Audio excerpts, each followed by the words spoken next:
आइए आज के क्लास में सेल के चैप्टर से टॉप क्वेश्चन का प्रैक्टिस करिए। सारा क्वेश्चन प्रीवियस ईयर VVI लिया गया है। चलिए पहला क्वेश्चन बताइए। पहला क्वेश्चन है कि कोशिका की खोज किसने की। तो बताइए कि कोशिका की खोज किसने की। तो कोशिका की खोज रॉबर्ट हुक किया था। कौन? तो रॉबर्ट हुक। सारा क्वेश्चन कमेंट करते चलिए और जितना सही होगा कमेंट करके लास्ट में बताइएगा। चलिए अगला क्वेश्चन देखिए। कोशिका की खोज किस वर्ष हुई। तो बताइए कि कोशिका की खोज किस वर्ष हुई। तो कोशिका की खोज 1665 ईस्वी में हुई थी। कब हुई थी? तो 1665 ईस्वी में। चलिए अगला क्वेश्चन देखिए। कोशिका जीवन की सबसे छोटी इकाई यह किसने कहा। कमेंट करके बताइए। कोशिका जीवन की सबसे छोटी इकाई है यह किसने कहा। तो इसका हो जाएगा स्लाइडेन और स्वान। स्लाइडेन और स्वान। चलिए नेक्स्ट। नई कोशिकाएं पुरानी कोशिकाओं से बनती है किसने कहा। तो कमेंट करिए कि नई कोशिकाएं पुरानी कोशिकाओं से बनती है किसने कहा। तो 4 का उत्तर हो जाएगा बिरचो। किसने कहा? तो ये बिरचो कहा था। कौन? तो बिरचो। चलिए अगला क्वेश्चन। कोशिका भित्ति किस में पाई जाती है। तो कोशिका भित्ति किस में पाई जाती है बताइए, कमेंट करिए। तो ये कोशिका भित्ति पादप कोशिका में पाई जाती है। किस में पाई जाती है? तो पादप कोशिका में पाई जाती है। क्या पाई जाती है? तो कोशिका भित्ति। चलिए नेक्स्ट। कोशिका भित्ति किससे बनी होती है। तो कोशिका भित्ति बताइए कि किससे बनी होती है। तो ये सेल्यूलोज की बनी होती है। किसकी? तो सेल्यूलोज की। चलिए नेक्स्ट। कोशिका झिल्ली को क्या कहते हैं। तो बताइए, कमेंट करिए। 7 का क्या होगा? तो इसका उत्तर हो जाएगा प्लाज्मा झिल्ली। कोशिका झिल्ली को क्या कहते हैं? तो प्लाज्मा झिल्ली कहते हैं। चलिए अगला क्वेश्चन।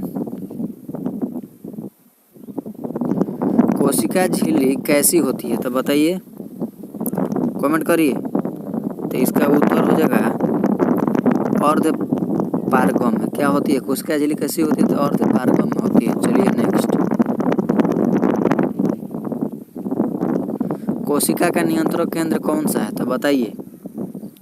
तो इसका हो जाएगा केंद्र। क्या हो जाएगा? तो केंद्र। चलिए अगला क्वेश्चन। ऊर्जा का पावर हाउस किसे कहते हैं।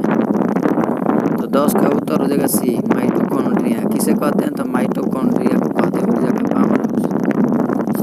चलिए नेक्स्ट। प्रकाश संश्लेषण कहाँ होता है। तो 11 का उत्तर हो जाएगा क्लोरोप्लास्ट में। किस में होता है? तो प्रकाश संश्लेषण क्लोरोप्लास्ट में होता है। चलिए नेक्स्ट। एटीपी किस अंग में बनता है। तो एटीपी किस अंग में बनता है? तो ये माइटोकॉन्ड्रिया में बनता है। किस में? तो माइटोकॉन्ड्रिया में बनता है। चलिए नेक्स्ट। कोशिका का रसोई घर कहलाता है। तो बताइए। तो ये हो जाएगा रसोई घर क्या कहलाता है? 13 का कमेंट करके बताइए। तो ये हो जाएगा क्लोरोप्लास्ट।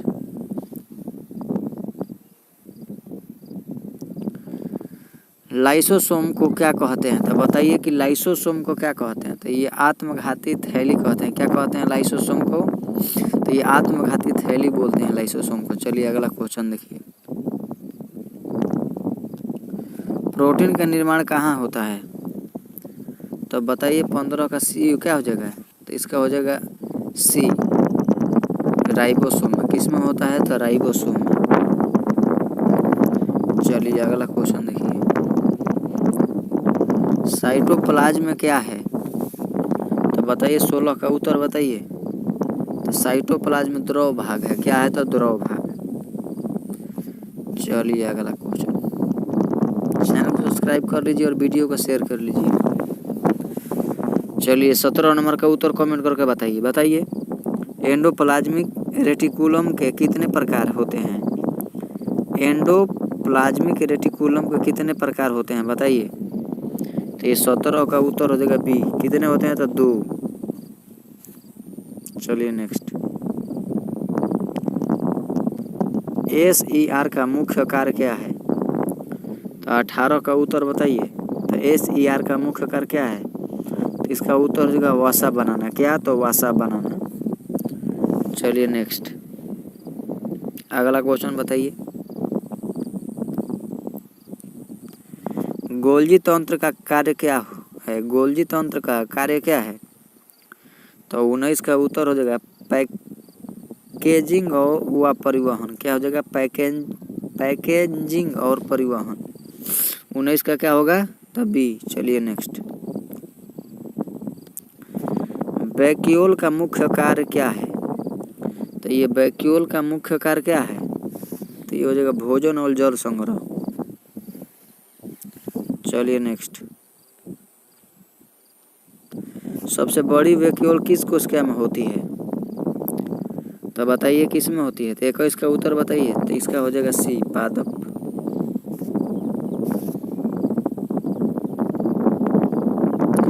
सेंट्रियोल कहाँ पाया जाता है? तो बताइए कि सेंट्रियोल कहाँ पाया जाता है? तो ये जंतु कोशिका में पाया जाता है। सेंट्रियोल कहाँ पाया जाता है? तो जंतु कोशिका में। नेक्स्ट। कोशिका विभाजन के कितने प्रकार हैं?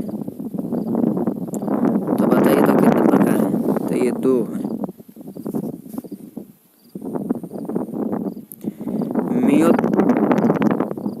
मिथोसिस विभाजन होता है? तो बताइए।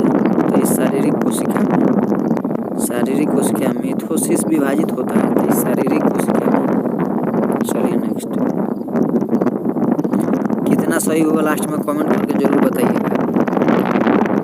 चलिए अगला क्वेश्चन देखिए। मियोसिस विभाजन होता है? तो बताइए 25 का उत्तर क्या हो जाएगा? तो ये जनन कोशिका में। किसमें? तो जनन कोशिका में। चलिए अगला क्वेश्चन देखिए। सबसे छोटी कोशिका कौन सी है? तो बताइए कि सबसे छोटी कोशिका कौन सी है? तो इसका उत्तर हो जाएगा माइकोप्लाज्मा। क्या हो जाएगा? तो माइकोप्लाज्मा। चलिए अगला क्वेश्चन देखिए। सबसे बड़ी कोशिका कौन सी है? 27 का उत्तर बताइए, कमेंट करिए। तो 27 का उत्तर हो जाएगा बी। क्या हो जाएगा? तो शुतुरमुर्ग का अंडा। चलिए अगला क्वेश्चन देखिए। मानव आरबीसी में क्या नहीं होता था? मानव आरबीसी में बताइए कि क्या नहीं होता है? तो मानव आरबीसी में केंद्रक नहीं होता है। क्या नहीं होता है? तो केंद्रक नहीं होता है। चलिए अगला क्वेश्चन देखिए। मानव में क्रोमोसोम की संख्या कितनी है? तो मानव में क्रोमोसोम की संख्या कितनी है? तो इसका उत्तर हो जाएगा 46। कितना है? तो 46 है। जोड़ा में अगर पूछता तो कितना था? 23। चलिए नेक्स्ट। अगला क्वेश्चन देखिए। जीवों की संरचनात्मक और क्रियात्मक इकाई है?